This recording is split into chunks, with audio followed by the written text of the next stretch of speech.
Hola a todos, a todas, a todes. Bueno, vamos a abordar en esta clase las teorías del Estado en perspectiva latinoamericana.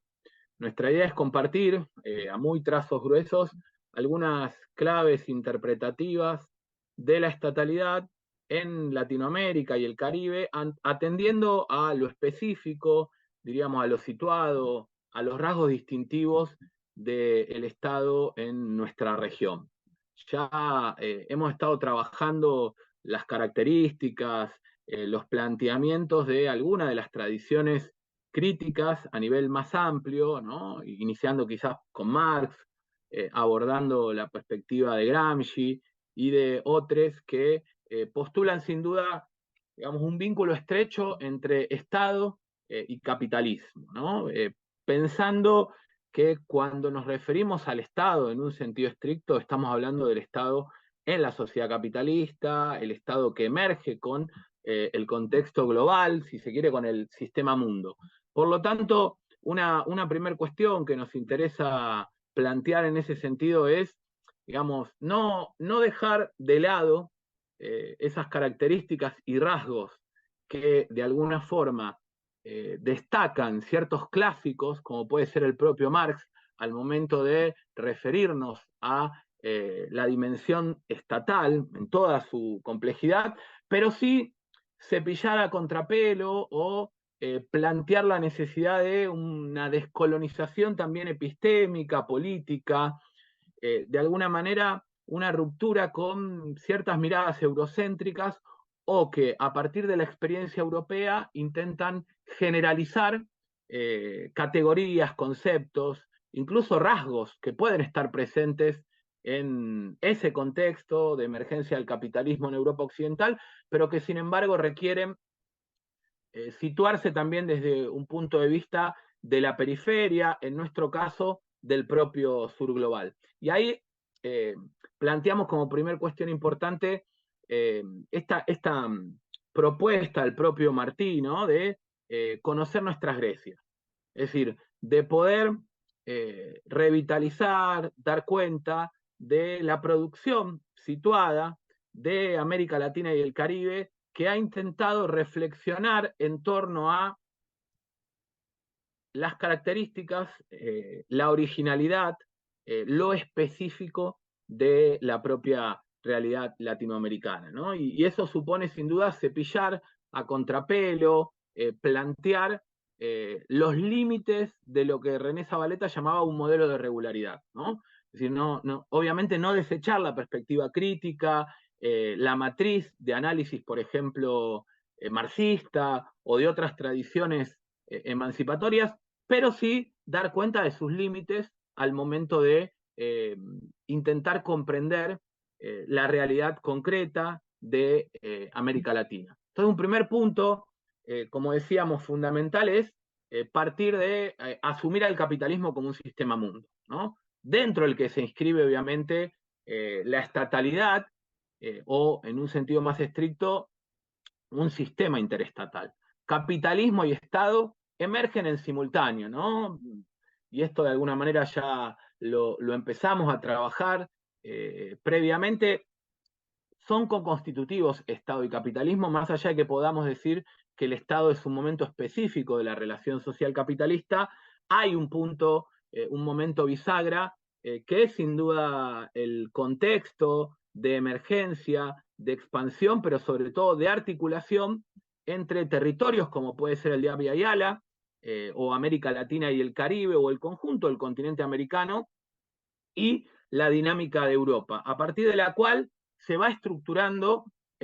no solo un mercado mundial, sino diríamos un sistema mundo que requiere también de la constitución política de Estados-nación,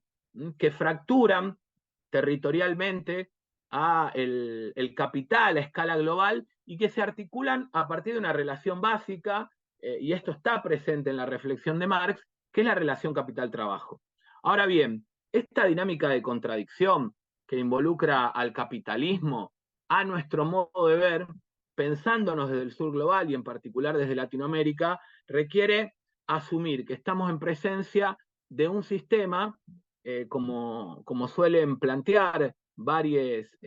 intelectuales e investigadores e investigadoras del Caribe frente a un sistema de dominación múltiple.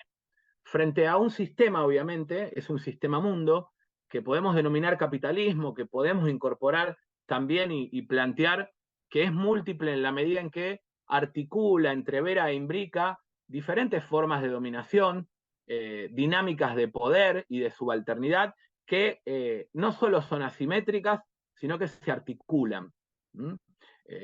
Las perspectivas feministas más recientemente,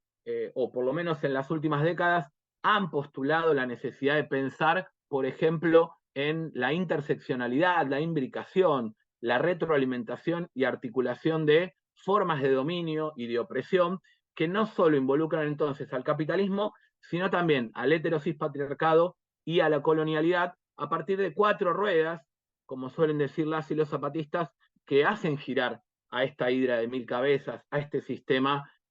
injusto y desigual que es el capitalismo. Y esas 4 ruedas se pueden sintetizar en la represión, que es un rasgo, sabemos, ineludible y básico, en clave de monopolio de la violencia del propio Estado, el despojo, la dinámica de despojo no solo de territorios, sino también de derechos, el desprecio en la clave del racismo estructural, pero también de la misoginia, de, digamos, el combate a todo tipo de disidencia en la perspectiva más,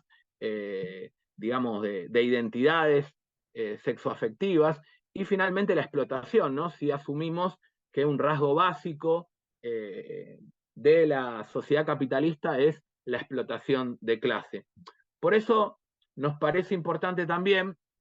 pensar en algo que formula un intelectual que sugerimos leer, boliviano, marxista, René Zabaleta Mercado, que va a plantear la necesidad de articular una lógica del mundo, es decir, una perspectiva y un cierto modelo de regularidad. Pensemos, por ejemplo, la teoría del valor trabajo, ¿no? La ley del valor, cómo opera y estructura a nivel planetario a este sistema, pero al mismo tiempo dar cuenta de la lógica del lugar. Es decir, de qué manera se expresa, bajo qué configuraciones específicas y originales eh, se, se plasma, se concretiza esa ley. Entonces, articular o pensar de manera contradictoria, pero al mismo tiempo complementaria, lo universal y lo local. Cuando decimos local no nos referimos a lo localista, sino el arraigo, el carácter situado, lo específico de aquello que Gramsci llamaba bloque histórico, ¿no? Y eso no supone desentendernos por caso de la perspectiva planetaria. Hoy más que nunca, y la pandemia yo creo que vino a exacerbar esas lógicas, está clarísimo que muchos de los flagelos que padecemos remiten a un sistema global, a una dimensión internacional. Por lo tanto, esta articulación entre lo global y lo local, al momento de analizar realidades sociopolíticas y más aún las configuraciones estatales, requiere también retomar la perspectiva de la dependencia, la teoría marxista en particular de la dependencia, que tuvo su auge en los años 60 y 70, para pensar que el subdesarrollo de Latinoamérica en rigor está entrelazado y es condición de posibilidad del propio desarrollo capitalista en los centros, en particular europeos o norteamericanos, ¿no? Es decir, hay una dialéctica en donde centro y periferia, desarrollo y subdesarrollo, se articulan y condicionan mutuamente, ¿no? Y desde ese lugar empieza a emerger entonces una característica distintiva de América Latina al momento de interpretar, de conceptualizar la estatalidad, que es nuestro carácter periférico y dependiente. A la vez, como va a plantear José Aricó en un texto señero de comienzo de los años 80, titulado América Latina como unidad problemática, es importante no pensar a América Latina como una entidad homogénea, como un territorio, digamos, que puede caracterizarse sin más a partir de rasgos comunes. Sin duda que hay elementos distintivos en toda la estructuración, pero diríamos, recuperando a Jorge Luis Borges, muchas veces nos ha unido más el espanto que el amor. ¿Qué significa esto? que esos elementos comunes de identidad casi continental, por lo general han tenido que ver más con un enemigo en común, por caso el carácter colonial de nuestro territorio, el sometimiento a potencias imperiales, una lucha en contra de la sujeción, la imposición de una división del trabajo en donde terminamos siendo productoras de materias primas, ¿no? Por lo tanto, lo importante, va a decir Aricó, y creo que este es un elemento también a destacar para pensar la especificidad del Estado en América Latina, es asumir que América Latina es al mismo tiempo una y diversa. Existen elementos comunes, pero también hay rasgos distintivos por sobre ese sustrato en común al momento de hablar de una región. Hay que problematizar esa supuesta unidad. Hay que pensar que hay una originalidad, hay elementos diferenciables en cada sociedad. No es lo mismo por la propia dinámica histórica y lo estamos viendo, ¿no?, en las diferentes clases de la realidad, por ejemplo, del Estado en Chile, que la de Bolivia o la de Haití, Cuba, México, Argentina o Brasil, ¿no? Es decir, cada bloque histórico nacional, diría Gramsci, implica una fórmula, una combinación específica entre Estado y sociedad y mediaciones también distintivas, ¿no? Por eso podemos seguir hablando de América Latina, pero al mismo tiempo tenemos que problematizar la configuración de cada Estado, la génesis y los rasgos específicos, más allá de los elementos comunes que remiten sin duda, en el caso de nuestra región, a la conformación de una economía de tipo capitalista, a un mercado nacional, en paralelo y en simultáneo a la gestación, a lo que Oscar Oslak va a plantear como emergencia y consolidación del Estado en tanto instancia política que articula la dominación, una dominación que es de clase, pero que al mismo tiempo en Latinoamérica es étnico-racial, es decir, implica ciertas formas de opresión que no se reducen a la relación capital-trabajo, sino que involucran al mismo tiempo otras lógicas de subalternidad. René Zabaleta Mercado además va a agregar como hipótesis que en América Latina, y esto está también en el Aricó de Marx y América Latina, ¿no? El Estado no puede pensarse como una mera superestructura al estilo de lo que afirmó Marx en su momento, ¿no? Pensando que está la infraestructura en la sociedad y hay una instancia superestructural donde se sitúa lo estatal. Zabaleta va a decir que el Estado en Latinoamérica ha operado, sobre todo en la etapa inicial, ¿no?, de configuración de nuestras sociedades, como una verdadera fuerza productiva. Ha forjado identidades, ha creado en buena medida la nación, digamos, ¿no?, en términos de un arco de solidaridades, incluso ha apuntalado y ha garantizado en términos de infraestructura las condiciones generales para la emergencia en buena medida de la propia clase burguesa, ¿no? Si pensamos, por ejemplo, inicialmente el rol protagónico del Estado en la creación de un mercado nacional, en la dinámica de acumulación originaria, ¿no?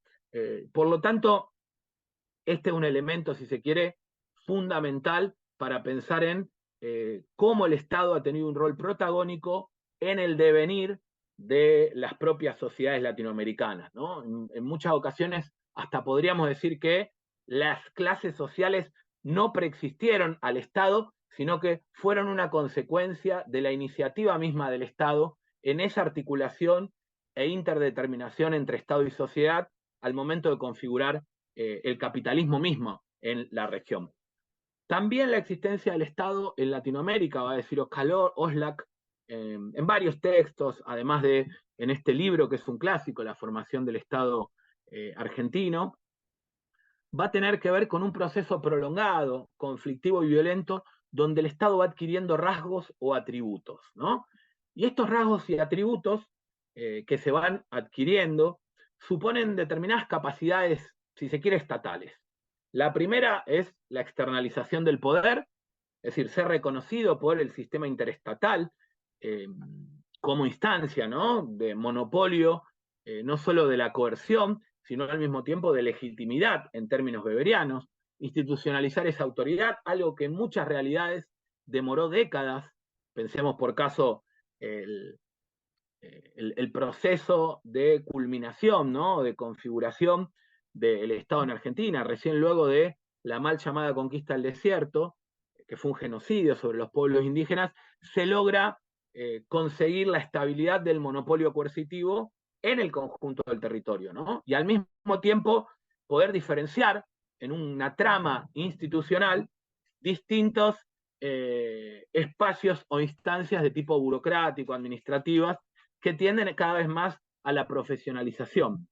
Finalmente, internalizar una identidad colectiva es algo que en buena medida dinamiza, impulsa, apuntala al propio Estado, ¿no? No existía la identidad nacional de los países, de Bolivia, del propio Chile, de Argentina, sino que, como sabemos, los procesos independentistas o incluso en periodos previos involucraron al continente, a ámbitos locales, a diferentes escalas y territorialidades, pero las naciones, en el caso y en buena medida de lo que terminaron siendo en Latinoamérica,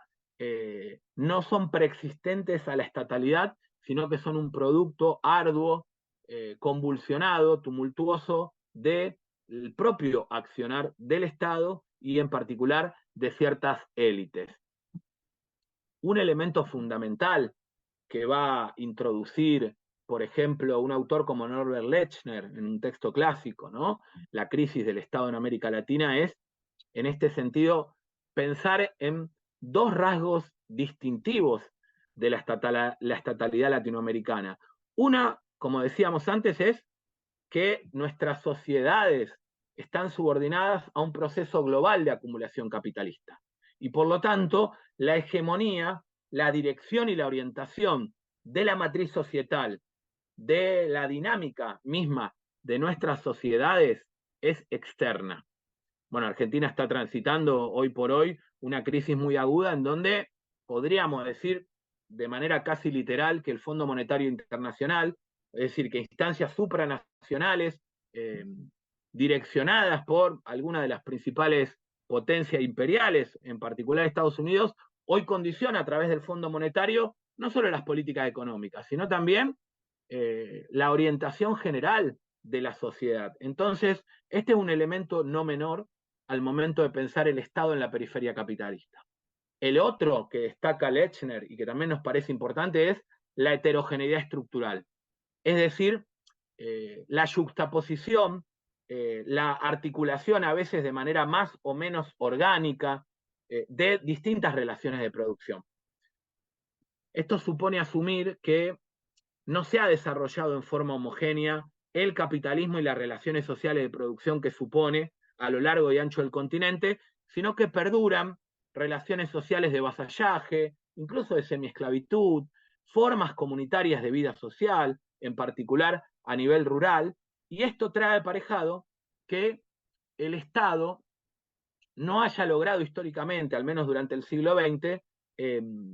constituir una hegemonía, un arco de solidaridades, un consenso intersubjetivo a escala nacional que pueda ser duradero, sino que se tendió a apelar, producto de esa carencia de hegemonía, de manera recurrente a la violencia. Es decir, el Estado en América Latina, en su etapa inicial y en buena parte del siglo XX, en términos gramscianos diríamos, fue más dominación que hegemonía. Fue más coerción, y pensemos en los procesos prolongados dictatoriales, ¿no?, en buena parte de América Latina, que construcción de consenso, legitimidad y de alguna manera articulación de una ciudadanía que pueda ser integral, completa, más allá de las limitaciones que muchas veces el marxismo ha resaltado al momento de pensar en el ejercicio de esa ciudadanía, ¿no? Entonces, esa inserción subordinada al sistema mundial es un elemento clave del carácter periférico y dependiente de los estados latinoamericanos y también de la infraestructura de la matriz productiva, diríamos, de las relaciones sociales de producción y reproducción, que por lo tanto condicionan a la misma estatalidad. Esto supone asumir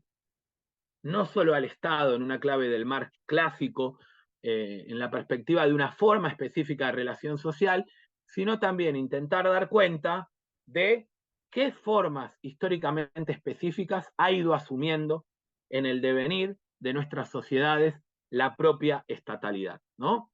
Y ahí varios autores y autoras han planteado pensar en tres dimensiones claves para identificar frente a qué forma concreta, histórica y específica de Estado, es decir, no ya la forma Estado o el Estado como forma específica de relación social, sino las formas de Estado que van mutando, van variando, ¿no? Y que remiten, por un lado, a las relaciones de fuerza, a cómo esas relaciones de fuerza se plasman o cristalizan en un determinado armazón institucional, y finalmente a lo que mencionábamos antes, ¿no? A la representación del mundo, a las creencias e ideas que tienden a predominar en función de una hegemonía que muchas veces tiende a ser precaria. Esto va a plantear un enorme desafío que Zabaleta muy provocativamente lo va a enunciar en la siguiente clave. No es posible pensar, menos aún en la realidad latinoamericana, en una teoría del Estado abstracta y general. Porque la teoría del Estado, si es algo, va a decir él, es la historia de cada Estado. Es decir, cada Estado, o mejor dicho, cada bloque histórico, él lo va a denominar ecuación social o forma primordial. Es decir, cada realidad concreta, cada sociedad, y por lo tanto cada Estado que se interdetermina y condiciona con ella, va a involucrar una historia interior. ¿Qué significa esto? Que va a suponer ciertos rasgos y características no necesariamente generalizables. Entonces, ahí lo que tiende a primar, va a decir él, es la dinámica de la lógica del lugar, más allá de que haya una lógica del mundo que siempre condicione a la estatalidad. Para ir cerrando, diría que, por ejemplo, un elemento fundamental de la especificidad de los estados latinoamericanos es el hecho de existir relaciones vinculadas a lo que Pablo González Casanova, Rodolfo Stavenhagen, Silvia Rivera Cusicanqui, retomando a una tradición del marxismo negro, van a caracterizar como colonialismo interno. Es decir, no estamos en presencia en América Latina meramente de un Estado de tipo capitalista que perpetúa o regula la dinámica de opresión de clase, sino que también se articula una lógica de opresión étnico-racial, donde el colonialismo interno, la segregación, la exclusión étnico-política de determinados sectores de la sociedad perdura más allá de los procesos independentistas. Más allá del colonialismo clásico, hay una colonialidad invariante, hay un colonialismo interno que, como dice Mariátegui, perdura también en la etapa republicana. Y esto supone dar cuenta no solo de los condicionamientos internacionales, sino a la vez de los factores intranacionales que involucran un Estado-nación monocultural, monolingüe, racista, y que por lo tanto Zabaleta, por ejemplo, lo va a caracterizar como un Estado aparente. Va a decir, es un esqueleto estatal sin nación, donde un sector importante de la población, por lo general pueblos indígenas, comunidades afro o migrantes, son excluidos. De hecho, más allá de que formalmente o en términos jurídicos no haya una lógica de segregación, en la realidad es un Estado construido a espaldas de lo nacional. De esas naciones plurales que no coinciden con la lógica castellano hablante o de la lengua portuguesa o del idioma inglés o francés que predomina, por ejemplo, en el Caribe, y que supone un Estado racista que se sostiene sobre la base de una ciudadanía homogeneizante que niega las identidades, las matrices comunitarias preexistentes que no han sido del todo desarticuladas tras los procesos independentistas o de configuración de repúblicas. Entonces, esta idea de colonialismo interno, en el caso de Bolivia, está muy presente, pero podríamos decir que buena parte de nuestro continente, eh, digamos, tiene grados mayores o menores de colonialismo interno y de abigarramiento social, como lo denomina el propio Zabaleta. Por eso, para ahora sí ir cerrando, diría que el Estado en América Latina no solo es un Estado de clase, sino que al mismo tiempo hay que atender a esa lógica racial, al carácter periférico y dependiente, y agregaríamos a una dimensión de género, porque estamos frente a un Estado, digamos, patriarcal o heterosis patriarcal, que articuló, apuntaló lo que Silvia Federici va a llamar el patriarcado del salario. Es decir, estructuró un espacio público, casi de manera exclusiva, habitado por varones y masculinidades hegemónicas, y un espacio doméstico donde recluyó a las mujeres y las obliga en buena medida aún en la actualidad, a realizar tareas de cuidado y de reproducción, labores domésticos que no son reconocidos como tales, que no son remunerados, y esto también fragmenta a la propia clase trabajadora desde la perspectiva justamente de este patriarcado del salario. Por lo tanto, en América Latina estamos en presencia de un Estado que podemos denominar de clase, periférico, dependiente, pero al mismo tiempo un Estado monocultural, monolingüe, racista, ¿no? Que ejerce lógicas de colonialismo interno y que al mismo tiempo también ejerce una política patriarcal. Se presume neutral sexualmente y sin embargo es un Estado, digamos, heteropatriarcal que deviene un también apuntalador y reproductor muchas veces de políticas que reproducen la división sexual del trabajo, ¿no? Que privilegian estos cuerpos masculinizados o de masculinidades hegemónicas al tiempo que eh, sitúa en una condición subalterna por lo general a las mujeres y por lo general a las mujeres trabajadoras racializadas, ¿no? Diríamos ahora sí, finalmente a modo de cierre, que todas estas reflexiones que estuvimos compartiendo son solo pinceladas muy generales que de todas formas son relevantes a los efectos de entender la crisis aguda por la que transita el Estado, los estados en Latinoamérica, ¿no? Estamos en presencia, sin duda, de una crisis civilizatoria, pero que hoy se manifiesta no solo en los componentes de corta duración del Estado, por ejemplo, cómo ha crujido la institucionalidad neoliberal, la forma de Estado propiamente neoliberal, forjada, ¿no?, en los últimos 30 y 40 años, pero al mismo tiempo crujen, se resquebrajan elementos o componentes de larga duración del Estado. Uno de ellos es el componente étnico-racial, ¿no?, de un Estado monocultural y monolingüe que es cuestionado por pueblos y comunidades, tanto indígenas como afroamericanas, que van a plantear la necesidad de un Estado o de tipo plurinacional o también despatriarcalizado, ¿no? La irrupción de los feminismos populares y comunitarios viene a cuestionar un componente de larga duración que es el carácter profundamente patriarcal, violento del Estado en una perspectiva de más largo aliento. Así que cerraríamos con estos planteamientos diciendo que frente a esta crisis, redoblar la apuesta por el pensamiento crítico latinoamericano, con una perspectiva descolonizada, no eurocéntrica, pero que al mismo tiempo pueda dialogar con las lecturas e interpretaciones de la tradición clásica, no solo del marxismo, sino también de las perspectivas feministas, ecológicas, digamos,